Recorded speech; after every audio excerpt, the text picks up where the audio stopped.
కింద నిర్ణయం తీసుకున్నారు. నెల కింద జీవో ఇచ్చారు. ఆల్ ఆఫ్ సడన్ గా చెక్ పోస్టుల రద్దు అంటూ స్టేట్మెంట్ ఇచ్చారు. ఏకంగా ట్రాన్స్పోర్ట్ మినిస్టర్ ప్రెస్ మీట్ పెట్టి మరీ చెప్పారు. అసలు ఆర్టీఏ చెక్ పోస్టుల్ని ఎందుకు రద్దు చేసినట్టు? నిర్ణయం తీసుకున్న 2 నెలల తర్వాత జీవో ఇచ్చాక దుకాణం సర్దేయడానికి నెల రోజులు ఎందుకు పట్టింది? చెక్ పోస్టుల రద్దు నిర్ణయాన్ని ఇన్నాళ్లు తొక్కిపెట్టిందెవరు?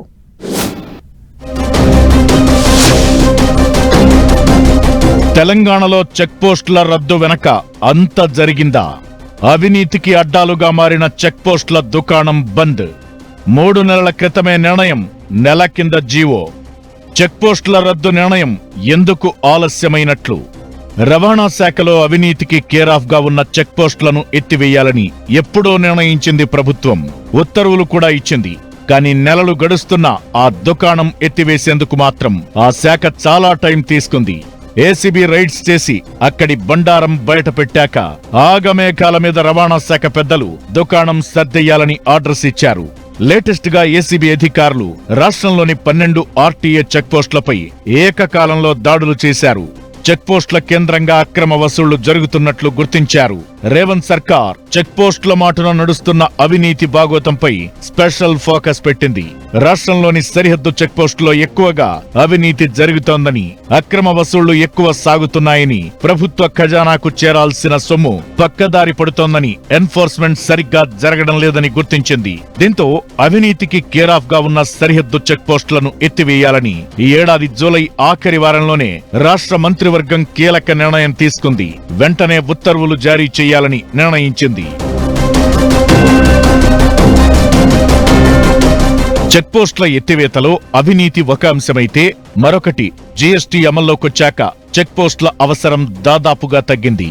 కేంద్రం సూచనలతో దేశంలోని అనేక రాష్ట్రాలు ఎప్పుడో చెక్ పోస్టులను రద్దు చేశాయి. కానీ మన రాష్ట్రంలో మాత్రం అది ఆచరణకు నోచుకోలేదు.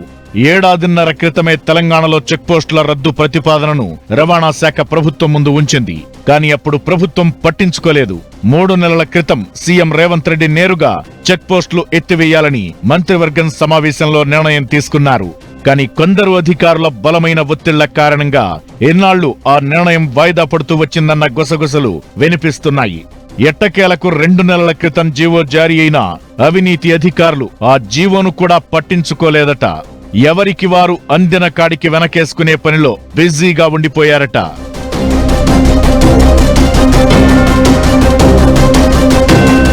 ఏసీబీ అధికారులు ఏకకాలంలో దాడులు చేసి చెక్ పోస్టుల కేంద్రంగా జరుగుతున్న అవినీతిపై మరోసారి ప్రభుత్వం దృష్టికి తీసుకెళ్లింది. దీంతో రవాణా శాఖ ఉన్నతాధికారులు ఆగమేఘాల మీద వెంటనే అన్ని చెక్ పోస్టులను ఎత్తివేస్తున్నట్లు ప్రకటించడం చర్చనీయాంశంగా మారింది. స్వయంగా సీఎం నిర్ణయం తీసుకున్నా అమల్లోకి రాకుండా రవాణా శాఖలోనే కొందరు వ్యూహాత్మకంగా వ్యవహరించారన్న చర్చ జరుగుతోంది. ఇటీవల కాలంలో ఏ శాఖలో జరగని ఉన్నతాధికారుల బదిలీలు రవాణా శాఖలో జరిగాయి. ఆ శాఖకు కీలకంగా ఉండే ముఖ్యమైన పోస్టుకు గడిచిన 2 ఏళ్లలోనే 4 అధికారులొచ్చారు. జ్యోతి బుద్ధప్రకాష్, ఇలంబర్తి, సురేంద్రమోహన్ రవాణా శాఖ కమిషనర్లుగా కొద్ది నెలలే పనిచేయగా, రఘునందన్ రావు ఇటీవల బాధ్యతలు చేపట్టారు. ఈ కమిషనర్లు పూర్తిగా రవాణా శాఖకే కాకుండా ఇతర శాఖలకు కీలక బాధ్యతల్లో ఉండటంతో కొందరు అధికారుల తీరు ఆడింది ఆట పాడిందే పాటగా అన్నట్లుగా నడిచిందట. ఈ క్రమంలోనే కొందరు అధికారులు ఇన్నాళ్లు చెక్ పోస్టుల దందాను నడిపించారని అంటున్నారు. ఫైనల్ గా ఓవర్ నైట్ చెక్ పోస్టుల రద్దుతో ప్రభుత్వం పెద్ద డెసిషనే తీసుకున్నట్లయింది.